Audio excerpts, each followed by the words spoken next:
చంద్రబాబు పాలనలో తగ్గిన నిరుద్యోగం. ఆంధ్రప్రదేశ్లో కూటమి ప్రభుత్వం అధికారంలోకి వచ్చిన 15 నెలల్లో నిరుద్యోగ రేటు 24% నుంచి 21%కి తగ్గిందని పీరియాడిక్ లేబర్ ఫోర్స్ సర్వే నివేదిక స్పష్టం చేసింది. అంటే కేవలం 15 నెలల్లోనే 3% నిరుద్యోగం తగ్గడం గమనార్హం. అయితే సాక్షి పత్రిక ఈ సర్వే ఫలితాలను తప్పుదారి పట్టించేలా వక్రీకరిస్తోంది.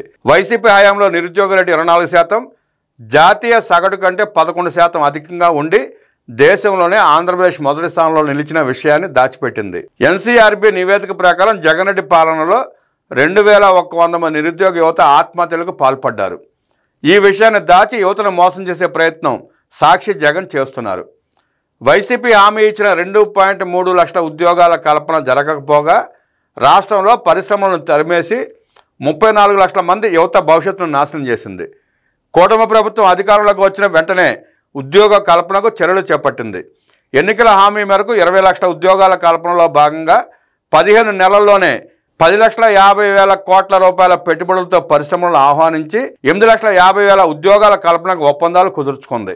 మెగా డిఎస్సి ద్వారా 16,347 టీచర్ పోస్టులు, పోలీస్ శాఖలో 6,100 కానిస్టేబుల్ ఉద్యోగాలు భర్తీ చేస్తోంది. ఇన్ఫోసిస్తో ఒప్పందం ద్వారా రాష్ట్ర నైపుణ్యాభివృద్ధి సంస్థ 2 లక్షల మంది యువతకు విదేశీ ఉద్యోగ అవకాశాలు కల్పిస్తోంది.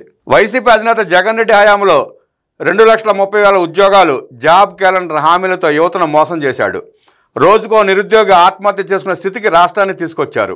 ఆంధ్రప్రదేశ్ నిరుద్యోగ ఆత్మహత్యలలో దేశంలో 12వ స్థానంలో నిలిచింది. 1,00,000కు పైగా ఎస్సీ ఎస్టీ బ్యాక్లాగ్ పోస్టులు ఖాళీగా ఉన్నా భర్తీ చేయకుండా ఆ వర్గాల యువతకు అన్యాయం చేశారు.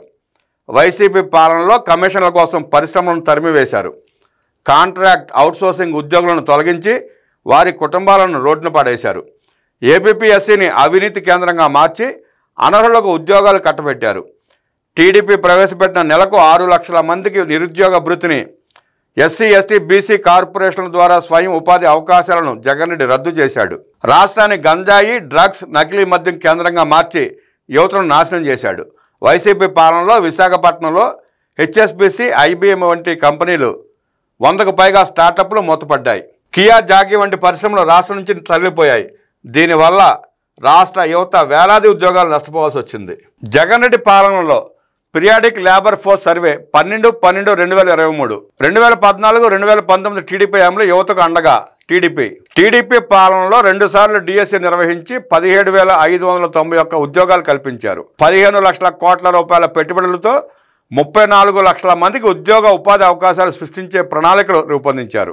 యువనేస్తం ద్వారా 6 లక్షల మంది నిరుద్యోగులకు నెలకు 2,000 రూపాయల భృతి అందించారు. చంద్రబాబు యువతకు, విద్యార్థులకు అన్ని విధాల అండగా నిలిస్తే జగన్ రెడ్డి అవినీతి, అరాచక పాలనతో యువత భవిష్యత్తును ధ్వంసం చేశాడు. కూటమి ప్రభుత్వం యువత ఉపాధి కల్పనను ప్రధాన లక్ష్యంగా పెట్టుకొని రాష్ట్ర ఆర్థిక వ్యవస్థను బలోపేతం చేస్తూ యువతకు ఉజ్వల భవిష్యత్తు అందించే దిశగా కృషి చేస్తోంది.